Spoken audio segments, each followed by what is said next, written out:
all. I'm Amanda with the Happy Homestead, and it's actually tonight. I was gonna say today, but it's actually evening time. I am getting started on some home fermented sourdough pancakes.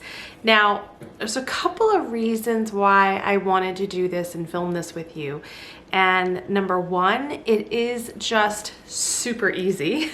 So sometimes we think pancakes can be this long involved process, right? Especially in the morning. So to me, that's what stresses me out. If my kids want pancakes on a school morning, it's like, nope, pick something else. Except you can do this process and still have pancakes any day of the morning. The trick is to make them and freeze them. Revolutionary, right?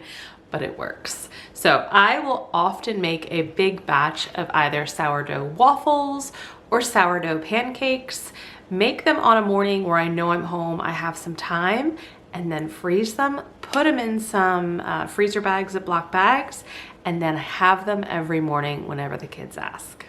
About a month ago, we did kind of a sit down and chat and had coffee at the kitchen table here. And one of the questions I asked was, what are some things you would like to see?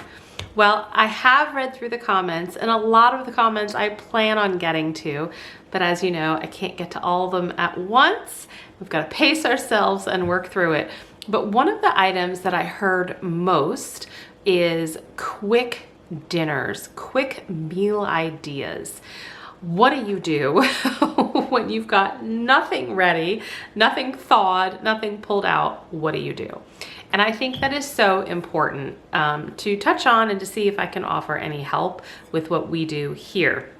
And so this is not only a quick breakfast, but it kind of leads into one of my very first and favorite dinner ideas when I've got nothing else planned, which is breakfast for dinner.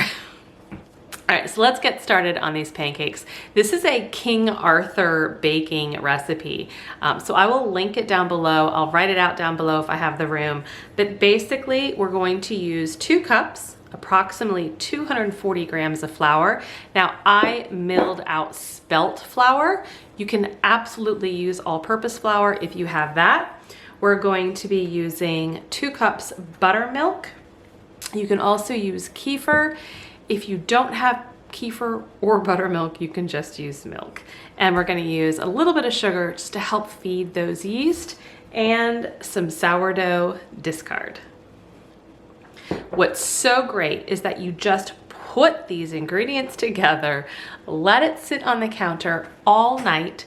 In the morning, we're going to add in some salt, some eggs, a little bit of butter or coconut oil, and baking soda. Mix it together, and then we start cooking the pancakes or the waffles, your choice. But we're gonna do pancakes because that's what my kids want. So I've already weighed out my flour. I'm just gonna add that in. I need 2 tablespoons of sugar,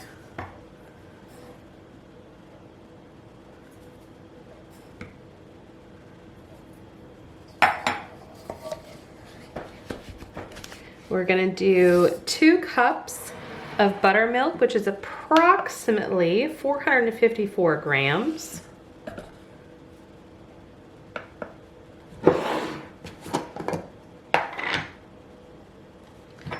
And my buttermilk is pretty thick.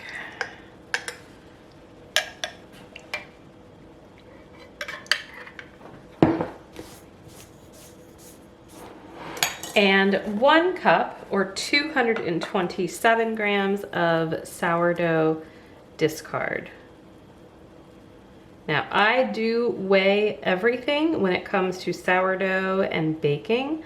I just find that you get the more uniform and predictable result when you weigh things out.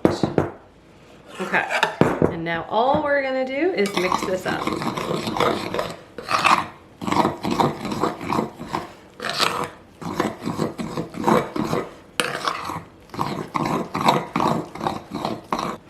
If you're using a buttermilk that is a lot more liquidy, or even milk for that matter, Yours won't be as thick as mine is. My buttermilk is pretty thick. Once everything is sufficiently mixed, you're done for the night.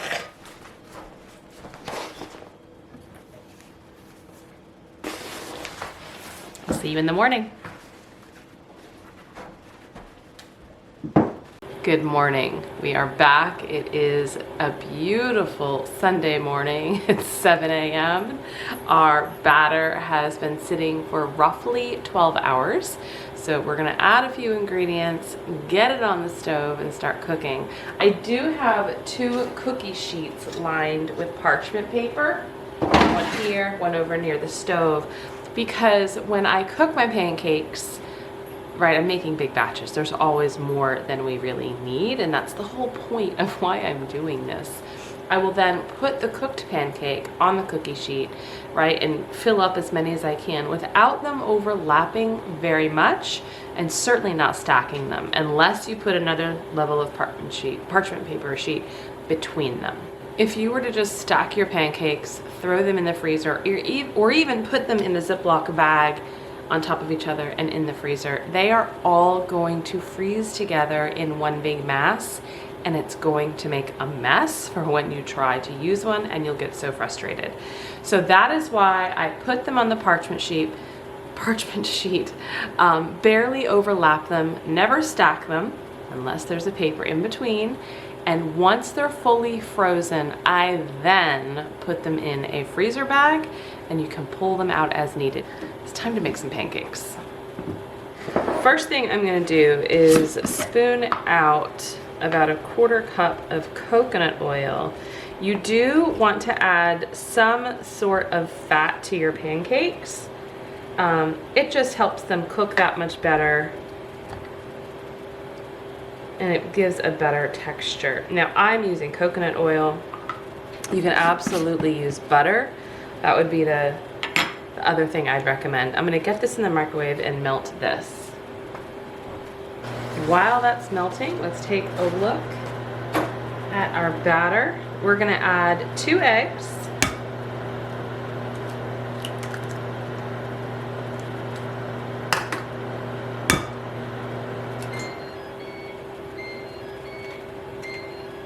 ¾ teaspoon Redmond real salt. 1 teaspoon baking soda.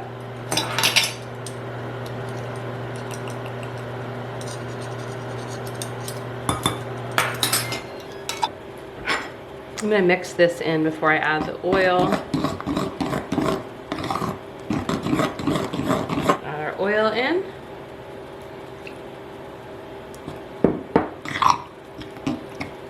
So this is a perfect base pancake recipe, right? This is the recipe I use whether I want to make blueberry pancakes or chocolate chip pancakes, banana pancakes. All right, it looks pretty mixed up.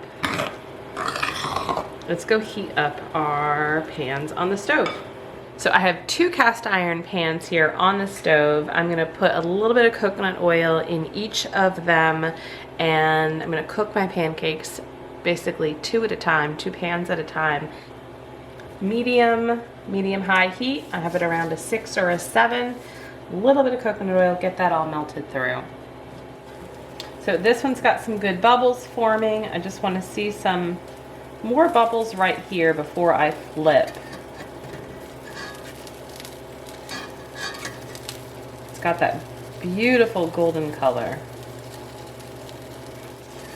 These are going to be thick and fluffy pancakes.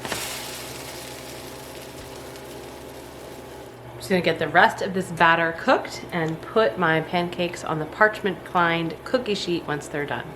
Our pancakes are done. They are not the most beautiful pancakes. Please tell me it is not just me who has pancakes look like this.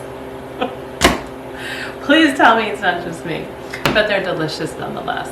So I'm gonna put them in the freezer just like this. Once they are purely frozen, I will then stack them on top of each other, put them in a Ziploc bag, and they're ready for breakfast. Now, this same exact recipe, same theory applies if you want to make waffles in a waffle maker. I've done that too to kind of vary it for my children. And then again, when you're ready to eat one, just take it out, microwave it, throw it in the oven, and it's good to go. Thanks for joining me today on our pancake journey, sourdough pancakes. I hope this was helpful. And again, this is one of my go-to breakfasts and dinners on nights when I've got nothing else planned. We'll see you next time. Stay healthy, stay well. Bye-bye.